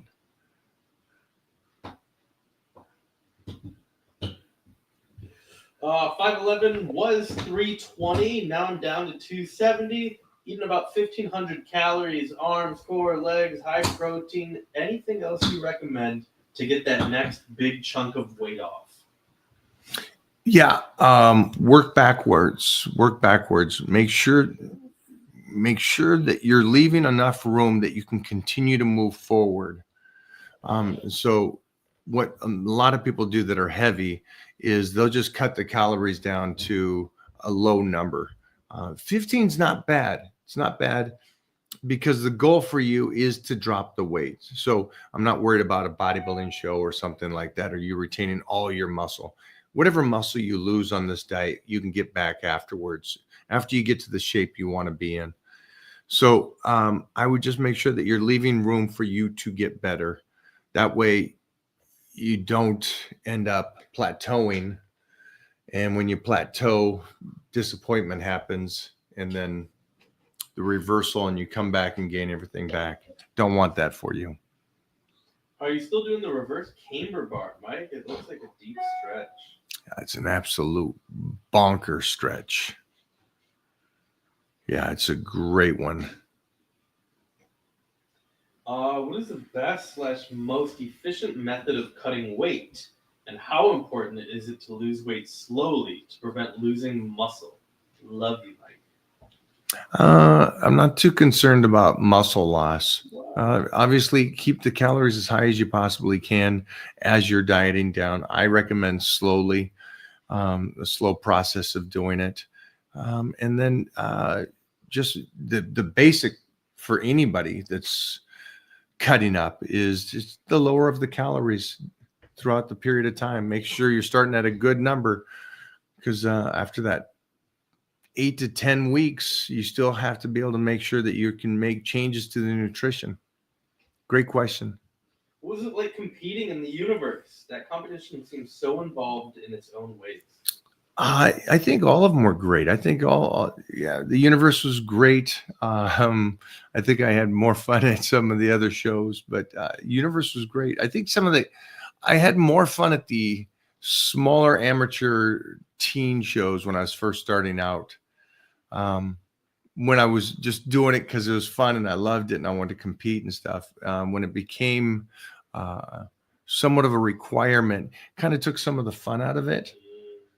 If that makes sense to you. Then the pressure started, and it's like I won the universe, go back, win the universe again, go back, win the universe. Compared to like some of the teen shows, I still remember my first teenage show. and how freaking fun it was as a 14-year-old going out there and doing it, and the whole family there and supporting. So Born to be wild. born to be wild. 37 years old. I find that my knees ache pretty bad the day after squatting. Is this indicative of poor form, or am I just an old man officially? Yeah, unfortunately, this is how life works. I don't know what your form is.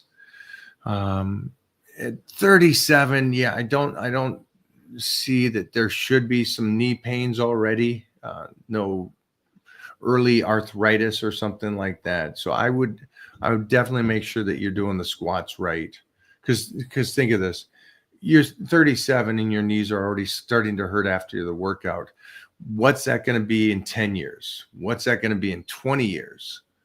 So yeah, that the goal, and I'm glad you asked, and it's a great question. I would really make sure that your knee positioning is great when you do the squats.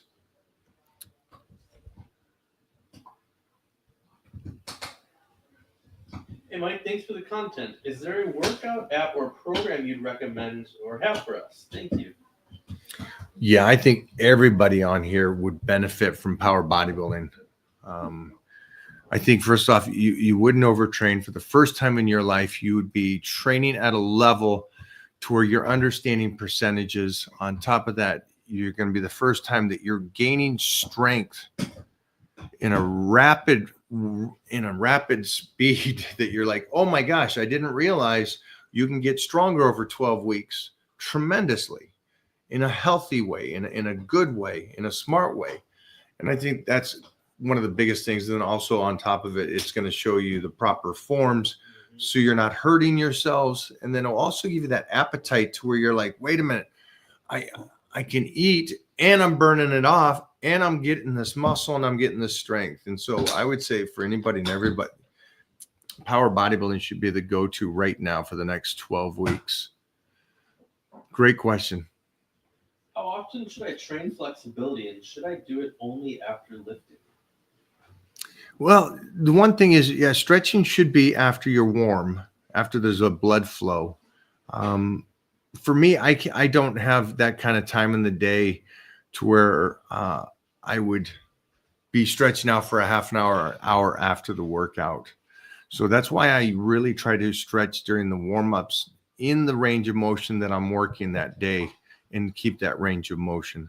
So when you watch us squat and everything, you'll see us moving through it in a great way. There's no way there's In-N-Out Burger right there. No, there's not In-N-Out Burger, but there's some snacking going on. There's some snacking going on. You wish. Wow. I'm out of here, guys. I'll see you guys tomorrow. Have a good night.